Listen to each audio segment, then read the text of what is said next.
Hey, Expediting with Lucy here.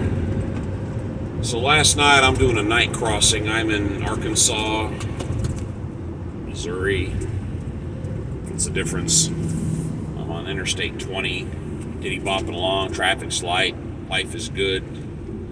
I got this flashing light on the side of the road that says accident ahead, interstate's closed. I'm like, come on, it can't be that bad. Well, it was.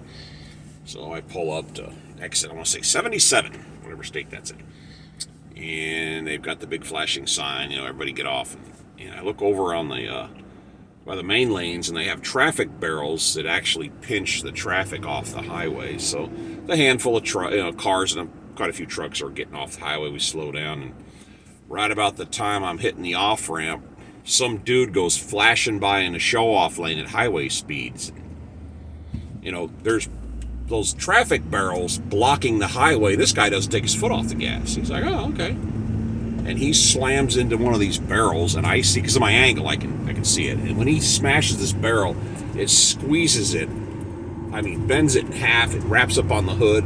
I see bits of plastic and garbage go flying. It slammed into his windshield, went somersaulting up in the air. And the guy slams on his brakes, and he swerves all over, pulls off, and then I was out of sight. I'm thinking, dude, situational awareness. Come on.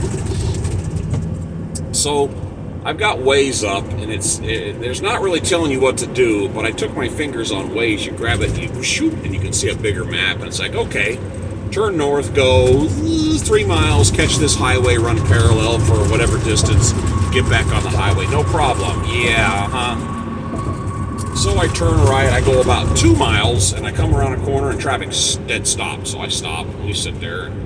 I got the CB on. That's one of the best times to have a CB, is when something like that's going on, and everybody's starting to talk, and we don't move, and they're starting to ask up at the front, what's going on? Why aren't we moving? And, grumble, grumble, grumble. Turns out one of these Harvard alumni steering wheel holders in a big truck decided to run out of fuel just as he was turning onto this other highway and completely blocked the entire bypass for everybody in both directions. Now, when you run a car out of gas, you just go put gas in, fire it up, and go. When you run a diesel out of fuel, it's a whole different can of worms. So this idiot, one of your basic things, let's see, you hold the steering wheel, you keep it between the lines, you keep an eye on your fuel. Come on, it's not that hard of a job.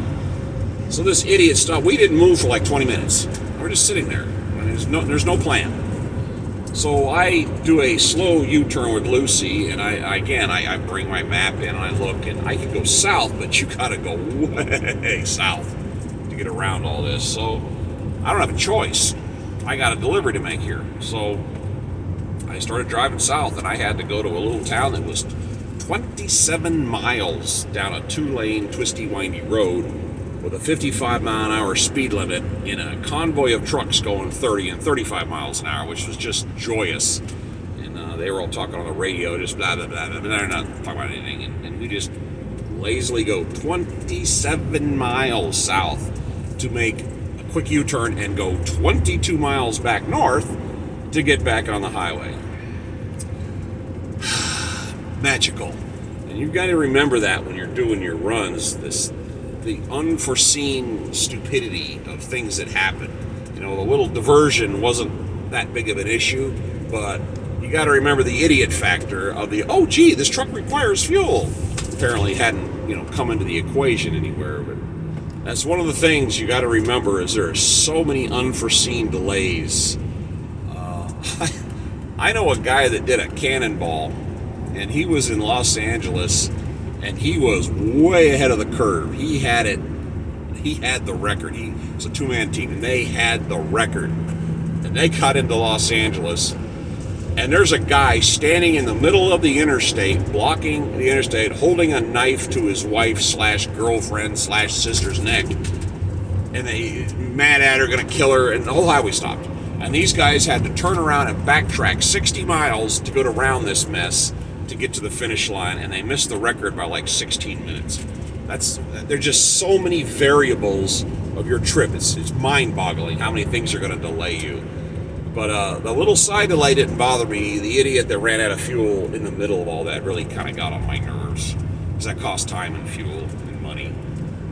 So remember, when you're maintaining your vehicle, you need to do your pre-flight. Check your fuel, check your oil, check your liquids, check your radiator.